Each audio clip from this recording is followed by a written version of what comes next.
Ассаламу алейкум ва рахматуллахи ва баракатух. Бүгін сіздермен мен Манабасия, исламтанушы, Құраннан сабақ беретін ұстаз ретінде жұма уағызын бастайтын боламыз. Әр апта сайын өзімнің шәкірттеріме жұма уағызын осылай кішігірім форматта ютубқа салып отырамын. Пайдалы болу үшін, егер сізге де ұнап жататын болса, менің ютуб каналыма тіркеліп алыңыз және инстаграмыма жазылып алсаңыз да болады. Бисмиллахир-рахманир-рахим. Алхамдулиллахи лази ат'амана ва сақана ва жа'алана минал муслимин бирахматика я архамар рахимин. Алла тағала бүгінгі айтылатын тақырыбымызды өз орнына жетуін, пайдалы болуын, жақсы деңгейде сіздерге жеткізуді маған нәсіп етсін иншалла. Бүгінгі тақырыбымыз бұл ілім алу, даму және Құран оқуды қалай үйренемін, Құранды қалай бастаймын. Жалпы ілім алу, бұл даму, соның барлығы жаңағыдай оңай жұмыс емес. Себебі біздің халқымызда да айтатын сөз бар ғой, білім инемен құдық қазғандай деп. Яғни сіз білім алудың жолына түстіңіз бе, ол жақта өте үлкен қиындықтар болуы мүмкін. Бірақ бұл қиындық дегеніміз жаман қиындық емес, керісінше адамға шағымды, бірақ соның арқасында өте үлкен нәтижесі бар. Ілім алған сайын адамның көкірегі оянады, көзі ашылады, оның ойлау деңгейі бұрынғыдай емес, керісінше одан да жақсы болады деп айтамыз. Және ислам шариғатында да бұл білім алу сонда үлкен дәрежеде, тіпті ілім алатын адамдарға періштелердің өзі қызығады екен. Себебі періштелерде Алла тағала үйреткеннен артық ілім алу мүмкіндігі жоқ. Ал бізде сондай мүмкіндік бар. Яғни қалаған уақытымызда қалаған нәрсемізді үйренуге ешкім бізге шектемейді, үйренбе деп айтпайды. Пайғамбарымыз саллаллаху алейхи уассаламның хадистерінде де бесіктен қабірге дейін ілім ізденіңдер деп келтірді. Яғни бізге ілім алудың қаншалықты деңгейде жоғары екенін осы хадистен де білсек болады. Енді ілім алу үшін, даму үшін не істеймін дейтін болсаңыздар, бірінші қыздар өздеріңізді зерттеп алыңыздар деп айтады. Яғни сіз мысал үшін қандай салада не үйренгіңіз келеді? Бірінші өзіңіздің табиғатыңызға сай, сіз үйренгенде сол нәрсені бақытты болатын, сол арқылы сіз ертең өзіңізге және өзгелерге пайда келтіретіндей ілім үйренгеніңіз дұрыс. Және ілімнің де түрлері бар. Мысал үшін кейбір ілімдер уақытында парыз болады, уақытында ол жай ғана жақсы амал болып қалады. Мысалы үшін, егер сіз намаз оқығыңыз келетін болса, намазға қатысты білімді үйрену уже ол сізге парыз болады. Неге? Себебі сіз намаз оқу үшін оған қатысты білімді алмай жатып намаз оқитын болсаңыз, қате оқуыңыз мүмкін, оқып жатқан намазыңыздың жаңағыдай дұрыс болмағандықтан ол мүлде қабыл болмай жатқан болуы мүмкін деген сияқты. Дәл сол сияқты мысалы үшін Құран оқу деген амалды жасау үшін Құранды үйрену сізге парыз болады. Енді бізде жаңағыдай 40 парыздың ішінде де бар ғой, әрбір ер мен әйел, мұсылман ер мен әйелге ілім алу парыз деді. Бірақ бүткіл ілімді емес, бұл жерде керектісін. Мысалы үшін жаңағындай врачтарға сол ілімді алу, оларға енді соны таңдағаннан кейін сол ілімді алу парыз. Яғни ол егер біреуді емдегім келеді, укол салғым келеді, денсаулығын жақсаруына көмектескім келеді дейтін болса, ең бірінші оған соның білімін алу керек. Сол сияқты сіздер де бірінші өздеріңізді зерттеп алыңыздар. Нақты сізге не ұнайды, қай бағытта сіз дамығыңыз келеді, қай уақытта ілім алғыңыз келеді. Яғни сол арқылы сіз ең бірінші өзіңізге және өзгелерге пайдалы бола алатын. Мысалы үшін мен өзімнің жағдайымда кішкентай кезімде маған Құран оқығанды тыңдаған кезде, жаңағыдай ол кезде енді дискеттерде болды ғой, уағыздар тыңдаған кезде қатты ұнайтын ше. Сол кезде ішімде бір мынандай нәрсе болды. Я Алла, мен де осылай дін жайлы айтқым келеді, мен де Құранды осылай әдемі оқығым келеді деген сезім қалыптасты да. Сол нәрсе ұнай бастады. Сосын мен әрине бұл нәрсені оқу үшін, солай білімді тарқату үшін бірінші өзім ілім алуым керек еді. Содан кейін мен жаңа медресеге, лагерьлерге бардым, одан кейін кітап оқи бастадым, дінге қатысты барып ұстазға барып жаңа медреседе Құран оқуды үйрендім, дін жайлы оқып үйрендім. Яғни исламтанушы деген өзі жалпы ислам діні жайлы білім алатын адам. Одан кейін жоғарылатып жақсы оқиын деп тағы Нұр университетіне түстім деген сияқты. Яғни мендегі мақсат болды, мынау дінді көркем түрде үйретсем, өзім бірінші үйренсем, өзім күштілеп Құран оқысам, оны оқып жүру барысында менде оянды, жаңағыдай дінді менде көркем түрде үйретсем деген. Ой, мен балам да уағызшы ғой. Мен бірдеңе деп уағыз айтып, или сабақ айтсам, бұл да қосылып ыңылдайды. Иншалла сондай мықты, мұраттап қари хафыздардан болсын. Сіздердің де балдарыңызға сондай жақсылықты Алла тағала нәсіп етсін.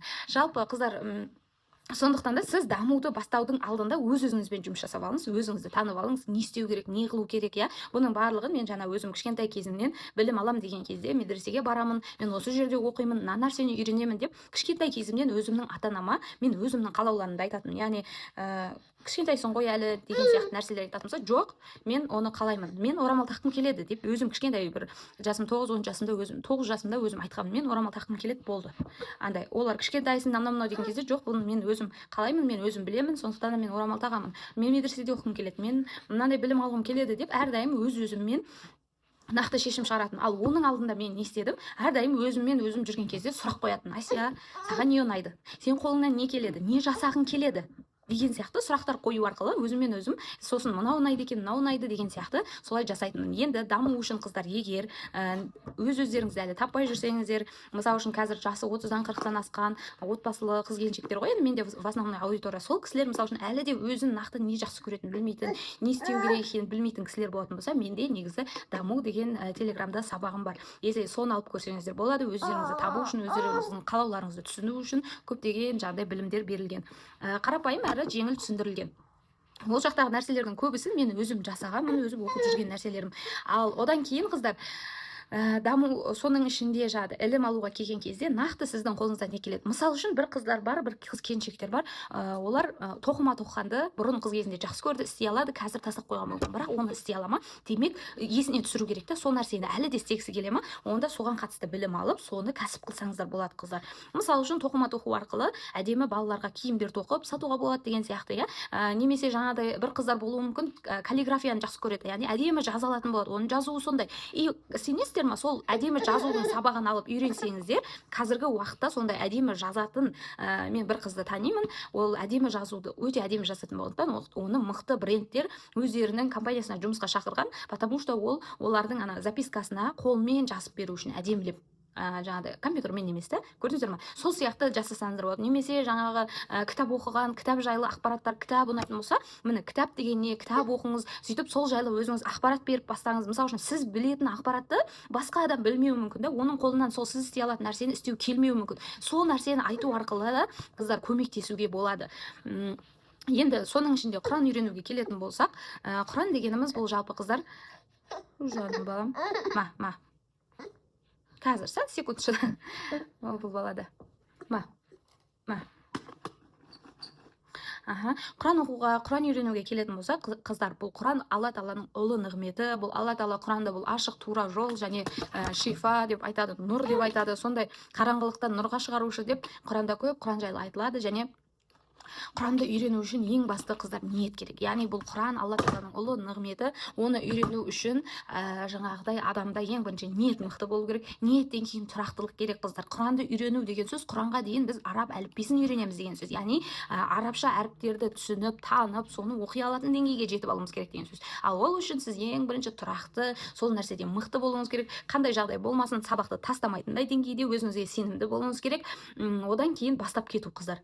Андай жағдай, мен қолымнан келмейді сияқты, мынандай сияқты деген қорқыныштар болады. Бірақ бұл қорқыныштың барлығы біз бұл дүниеге келген кезде, тіпті жүрудің өзін үйренетін кезде біз солай қорыққанбыз. Қазір құлап қалсам ше деп та, кішкентай бала болсақ та.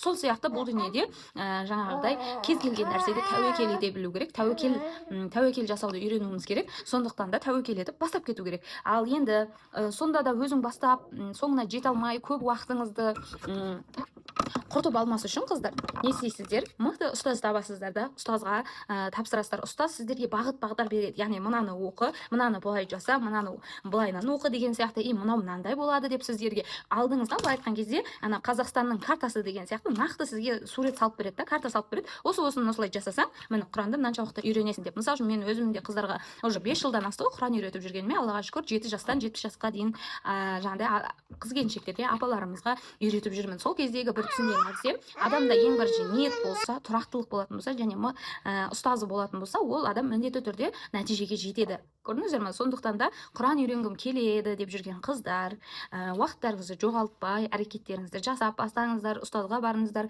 жаңағыдай мешітке барыңыздар, болмаса маған келіңіздер, немесе кез келген Құраннан сабақ беретін ұстаздарға барып, Құран үйренуге жаңағыдай әрекет жасаңыздар. Бізде ислам дінінде айтады, ұстазсыз алынған білім шайтани білім дейді. Сондықтан да өзім оқып аламын деп не істегенше ұстазға барған жеңілірек болады. Тіпті сіздер түгілі мен өзім әлі де бір нәрсені білмесем, қиналсам, соны білетін адамға барып, маған үйретші деп өтініш жасап сабақ бастаймын. Мысалы үшін қазір мен араб тілі ақсап кетті. Отбасылы болып 5 жыл болды, тұрмысқа шыққалы.